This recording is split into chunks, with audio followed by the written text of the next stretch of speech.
a $200 million wedding, a $2 billion car collection, and a $320 billion global event.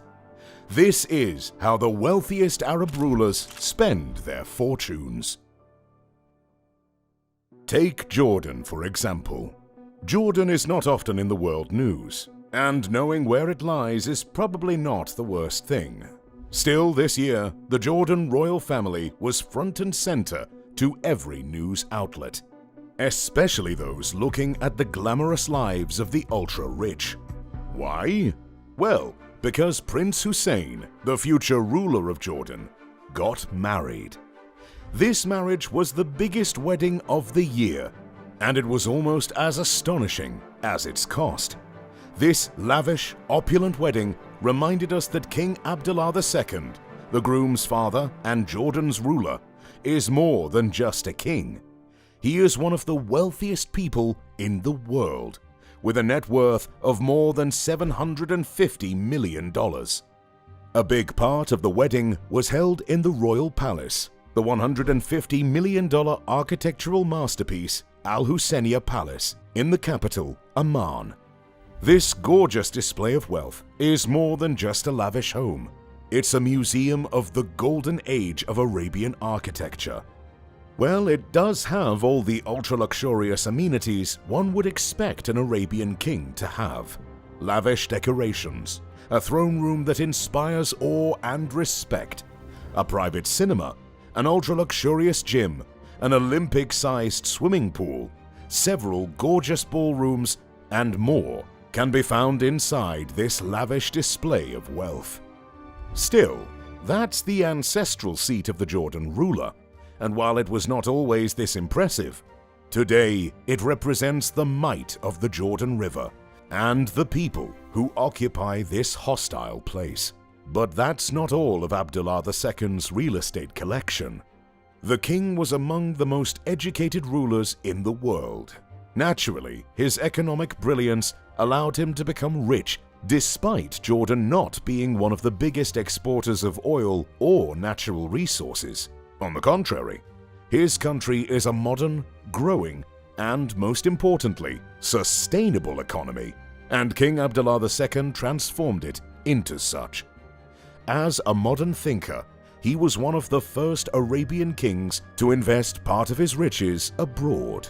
Thus today, he owns several properties in the US, England, and other G7 countries, ensuring that even if Jordan's economy goes down, his riches won't be dramatically affected. Still, not every purchase is an investment. Take King Abdullah's car collection. Ever since he was a little boy, the king was fascinated by cars. He even dreamed of becoming a Rally Dakar driver, as he fell in love with the concept ever since he was 16, and his father took him on an official visit to Timbuktu. This visit coincided with the iconic race going through the legendary city, and the roar of the engines stuck in Abdullah's heart. Today, he has more than 70 rare cars in his collection. Unlike most rulers, though, he prefers to share his collection with the people. Thus, this $50 million display is now located at the Royal Automobile Museum. However, the most impressive part of this collection is not the cars, but the $40 million worth of motorcycles on display there. Indeed, King Abdullah is a king of the people. Maybe that's why he can't reach the $1 billion club. Sheikh Tamim bin Hamad Al Thani has no such problems, as he has a personal wealth of over $2.5 billion. Not bad for such a young ruler. Usually it takes them a bit longer to establish themselves among the most opulent rulers in the world. Still, Sheikh Tamim took the throne after his father Hamad took advice from the gorgeous Queen of Qatar, Sheikha Moza bint Nasser, the wealthiest queen in the entire world. Despite his modest personal riches, the Qatar Sheikh has it all. After all, not many of us can show $1 billion home. Emiri Diwan Palace is a grand and imposing structure with a large courtyard, fountains, and ornate gardens. The interior is equally opulent, with marble floors, gilded ceilings, and hand-painted murals. The palace also houses a number of state-of-the-art amenities, including a swimming pool, a gym, and a spa. This might be impressive to the peasants living in huts, but one must show off something extraordinary to impress the rest of the rulers on this list. Usually other rulers would do that with a vast car collection or a private jet fleet, but Sheikh Tamim had another passion: soccer, or as the rest of the world insists on calling it, football. Ever since he was a young kid, he dreamed of being part of the spectacle that is the FIFA World Cup. Shaking hands with the best of the best, holding and presenting the winner with the golden trophy. Everything. Well, that's what being an ultra-rich Arabian sheikh is all about. Fulfilling your dreams. Thus, Tamim spends the record-breaking and honestly mind-altering amount of $320 million to host the most exhilarating sporting event in the world.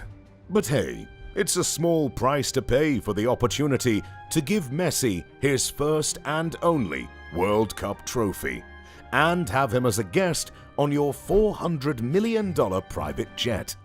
Now that's something no other Arabian ruler has done.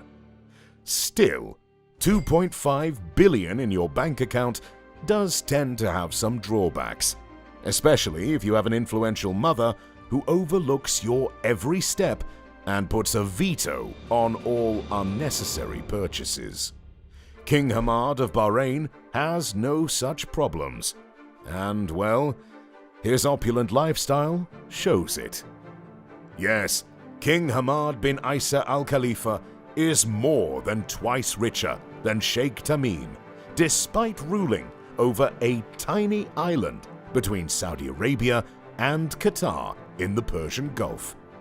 Still, the massive oil reserves in the surrounding sea, which account for roughly 60% of the exports and 11% of the entire GDP of the country, allowed King Hamad to acquire a massive $5 billion fortune. Well, the Bahrain petroleum business actually accounts for about 70% of this massive wealth. The rest are due to wise financial decisions by Hamad. One of them is not going too overboard with his real estate investments. That doesn't mean he lives like a hermit in the desert. His palace is still worth over $60 million, and its operational budget exceeds $1 million monthly. It does have a swimming pool, a private helipad, opulent interior decorations, and furnishing. But that's inherited wealth. Actually, King Hamad is one of the few who doesn't splurge on building new and fabulous palaces for himself. Instead, he prefers to spend his fortune on cars. While buying a car is definitely one of the worst financial decisions an average person could make, purchasing a $2 million Bugatti Veyron is anything but. These cars are classics and retain their value even after being driven in the desert. Plus, getting a vehicle from a royalty can be considered an added value. The same goes for the Royal Boeing 747-8. This is one of the most expensive planes ever built, and the Hamad's one is worth approximately $400 million. But why does the king of a country without an airstrip that can receive this plane need such a big private jet?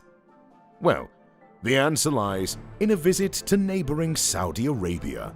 There, he witnessed King Salman's gorgeous private plane.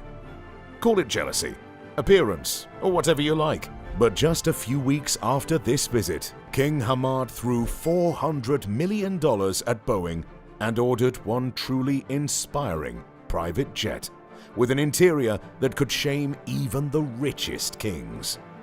Just check out the King of Morocco. The poor guy only owns a Boeing 747-400, worth around $150 million. What King Mohammed IV doesn't have in the private jet department, though, he more than makes up in ultra-luxurious palaces. Yes, the Moroccan royal family lives not in one, but 4 distinctly fabulous royal palaces. The reason for this lies in the country's culturally significant centers, which, unlike most Arab countries, are spread across several regions. Take Casablanca, for example. It's one of the most important cities not only in Morocco, but in Africa as well. It's the biggest commercial center in Western Africa, one of the largest ports in the entire world, and one of the primary financial centers on the continent. Naturally, the king has an awe-inspiring palace to show his dominance over the city. This is actually the main residence of the king, despite the capital being Rabat. Still, when you control a precious gem like Casablanca, the administrative center is not as important. This palace was built in 1920, but was redecorated several times to meet modern trends. Today, the palace is a mix of Arabian architecture, late European palace building, and some traditional Moroccan elements. To underline the importance of this palace, King Hassan II, Mohammed's father, invited Pope John Paul II in 1985. This was the first time any pope visited a Muslim country and was a turning point for global politics. Still, the most impressive palace is situated in Fez. This gorgeous display of opulence is nothing short of a middle finger to the surrounding desert landscape. With lush green gardens, gorgeous fountains all around, and some rare birds finding a safe haven amidst the Sahara Desert. Then there is the Marrakech Palace, which admittedly is the least impressive of the bunch. But still, it gives the king a place to stay when visiting this vital city for the Moroccan economy.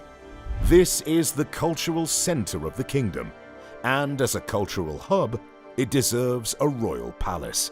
All 4 palaces are simply mesmerizing, and the operational cost of $900,000 almost seems reasonable.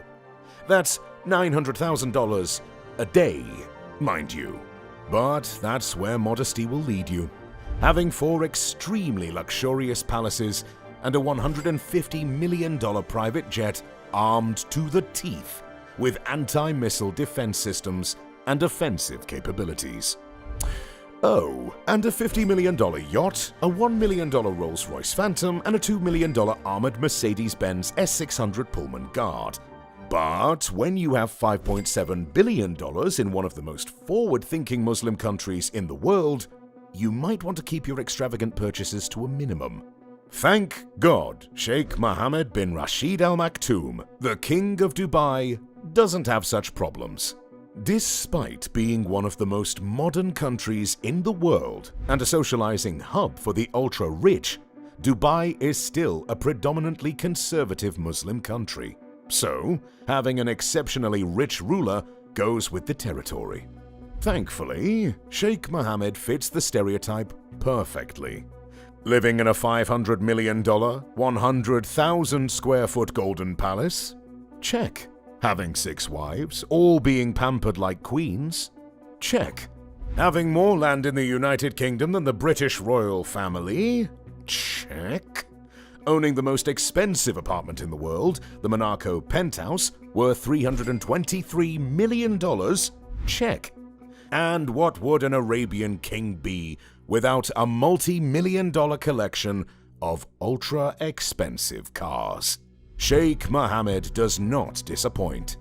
Within his modest collection, worth approximately $100 million, there are some extravagant pieces, like a $4 million Bugatti Veyron, a $2.5 million Lamborghini Reventon, a $1.5 million Ferrari Enzo, and a $1 million Mercedes-Benz SLR McLaren.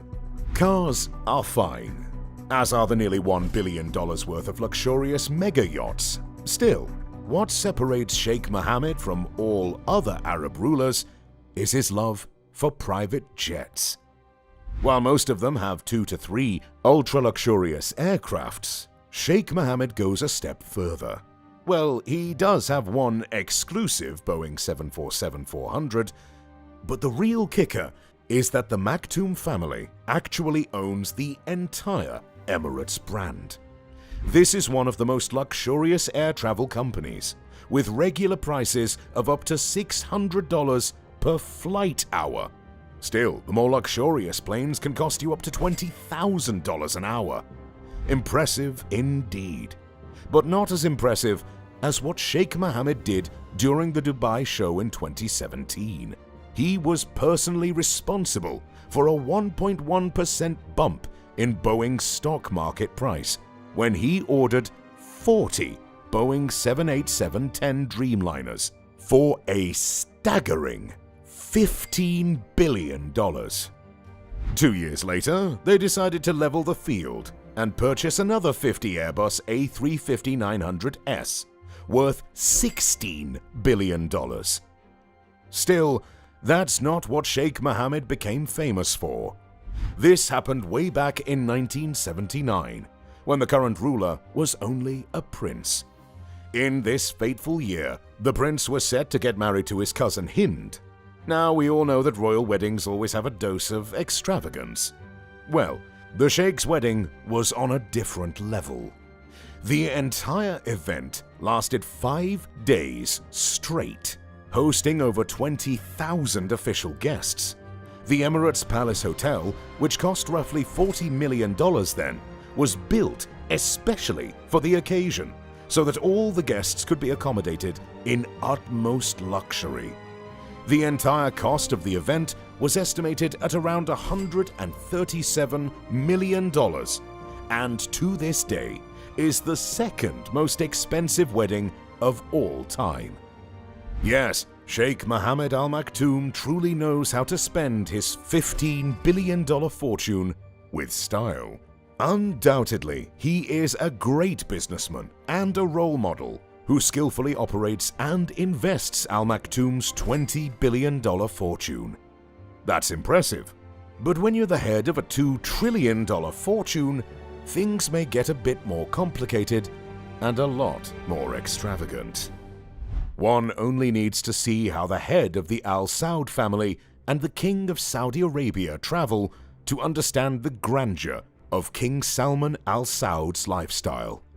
The year was 2017, and King Salman was preparing for one of the most high-profile visits in his career as a king. The recently crowned ruler was establishing connections, and Indonesia, the country with the highest Muslim population in the world, was a priority stop, especially since Salman dreamed of being seen as a protector of the Muslim faith and drawing the Indonesian people away from Iran and their branch of the Muslim faith. Now, whether this was the reason for the immense pageantry that took place during this visit, I have no idea. But it was simply breathtaking. For the 9-day stay, the king and his entire entourage brought 506 tons of luggage. 2 military-grade cargo planes had to deliver the luxurious cars, furniture, and personal items of the king. Additionally, 11 ultra-luxurious private jets were tasked with making over 36 flights to bring the entire 1,500 delegations, including personal chefs, security personnel, and some high-profile dignitaries. 'Cause God forbid, or should I say Allah forbid, anyone uses a normal flight without a private cinema, a gym, or a high-end gaming room on board. And since that was not enough of a show-off, the king disembarked on a solid gold escalator. This piece of machinery was ordered precisely for this visit and cost around $80,000. But that wasn't all. Among the many extravagant demands made during the visit, the king asked the Indonesian government to construct a VIP private toilet, only for him. Now, this would be somewhat extravagant, but nothing too shocking. What sparked outrage, however, was that the toilet was to be placed in a mosque so the king could relieve himself in peace while praying. With $20 billion of private wealth and nearly $2 trillion under his control, King Salman often loses the end of what's acceptable and what's not. For example, during his travel to Moscow, an entire hotel was evacuated and all residents were evicted just so the king could have the entire hotel to his taste. In Paris, he ordered the refurbishment of a whole wing of a 5-star hotel and made the Louvre into a restaurant. Moreover, at Côte d'Azur, he built an illegal elevator from his private villa to a public beach and started chasing away locals.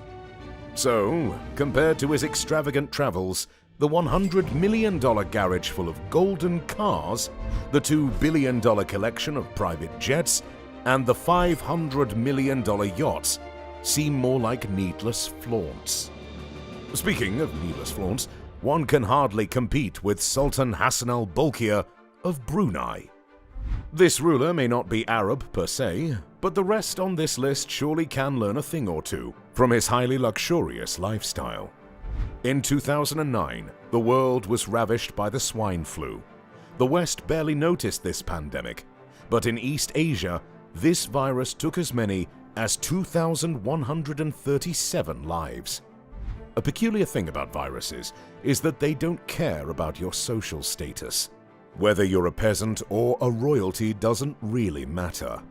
So naturally, most rulers in Asia took precautions. Thus, in the middle of 2009, the Sultan of Brunei, Hassan al-Bolkiah, took it upon himself to isolate himself from the world. Naturally, he was not ready to give up his perfectly lavish lifestyle, so he had to pay millions to ensure everything was private. One of these things was his haircut. Now, this wasn't his first rodeo, and ever since he visited the Dorchester Hotel in Mayfair, London in 1993, he fell in love with how local barber Ken made his haircut. Usually this would cost around $9,000. Salty, I'm sure you'd agree, but not as salty as his haircut in the middle of 2009. It seems the Sultan was getting a bit more shaggy than usual, so he urgently requested Ken to come to Brunei. Now, Ken would have been happy to get the first-class flight as usual, but the Sultan was afraid of the swine flu. So instead, he sent a private jet, where Ken had a private cabin and a 5-star service. Then in Brunei, the barber was placed in a 5-star hotel closed just for him. All of this was so the Sultan could have a 30-minute haircut. But damn, doesn't he look gorgeous? Good job, Ken. The whole ordeal cost the Brunei Sultan around $24,000. And to date, this is the most expensive haircut ever made. If you think that's crazy, well, when you have $30 billion at your disposal, it won't seem that way. Okay, it will, but what do you expect from a ruler who bought an ultra-luxurious private jet for $100 million only to refurbish it entirely and pay another $133 million to make it golden? To top it all off, the Sultan of Brunei lives in the biggest residential palace in the world, worth approximately $1.5 billion. And since living on 2.2 million square feet gets a bit lonely, the Sultan got himself 3 wives to have some company. And since having not 1 but 3 people yelling at you all the time is a bit tiresome, the Sultan found a hobby: collecting cars. So today, he has the biggest car collection in the world, with more than 7,000 rare models, many of which were specifically designed for him. The total worth of his car collection is about $2 billion. It seems the Sultan of Brunei has a thing for the biggest everything. Now, is he compensating for something? I can't really tell, but one thing he doesn't have the biggest of is fortune. This honor goes to Sheikh Mohammed bin Zayed Al Nahyan of Abu Dhabi. The head of the $315 billion worth royal family of Abu Dhabi is without a doubt the biggest dog among the Arab kings. You do remember we told you about the second most expensive wedding of all time? Well, now it's time to tell you about the most expensive one. It was just 2 years after Sheikh Mohammed Al Maktoum's wedding when his colleague, the Crown Prince Mohammed bin Zayed Al Nahyan, tied the knot. He might have been a bit jealous of his friend's wedding, so he threw an even more extravagant feast in honor of his marriage. Dignitaries from around the world came to witness the memorable occasion. The Al Nahyan family built a $100 million stadium to host the grand event. Then they paid another $100 million for the lavish feast, entertainment, and accommodation for the 25,000 guests. The entire wedding was a spectacle of luxury, opulence, and love. By the end of the event, the bill was around $200 million. Just a small price to pay for a wedding, am I right, girls? This comes to show you that the Al Nahyan family is determined never to play second fiddle to the much more famous Dubai royal family. For example, while the Dubai king has some golden cars in his garage, the Abu Dhabi ruler opted for one of the most expensive cars in the world, Bugatti La Voiture Noire, which is worth $18.7 million. Moreover, the Dubai super yacht may be impressive, but Sheikh Al Nahyan's Azam, worth $600 million, is bigger, better, and more luxurious. Even their residence is worth 6 times more than Zabil Palace in Dubai. The Emirates Palace is actually priceless, but its estimated worth is around $3 billion. So take that, Al Maktoums, I guess. Still, the Al Nahyans may be the biggest fish in the sea when it comes to Arabian kings, but compared with the wealthiest ruler in the world, Sheikh Mohammed Al Nahyan still has a lot to learn. And if you're impressed by the Al Nahyan fortune and luxurious lifestyle, well, hold on to your jaw before you click on our next video about King Rama X, the wealthiest ruler in the world.